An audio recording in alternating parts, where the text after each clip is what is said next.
ভাইয়ের ঘর ভাইয়া ঘরটি তোমার একটা কথা কচ্ছ ভাইয়ের ঘরটি এই আমার প্রতিবেশী একটা পাড়া প্রতিবেশী একটা মোর ভাই আছে। ভাইটার নাম আছে রহমতুল্লাহ।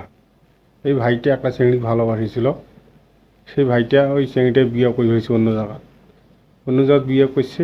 এই মোর ভাইটা বিয়ে করে না বহুদিন পর আমার এলাকার মানুষ জোর জুলুম করে একটা বিয়েও দিছি ভালো কথা। এখন ওর বোর বাচ্চা হয় না কী করছে, মেলা চিকিৎসা পাতি করছে, বাচ্চা হয় না।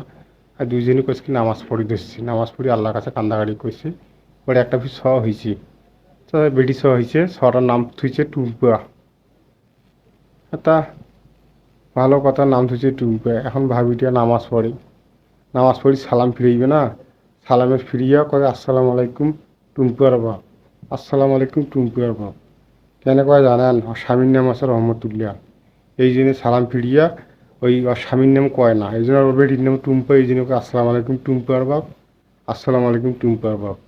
তা ভাইয়া কন্তরি এই নামাজ পড়াটা ঠিক আছে না? কমেন্টের মধ্যে জানিয়ে তো।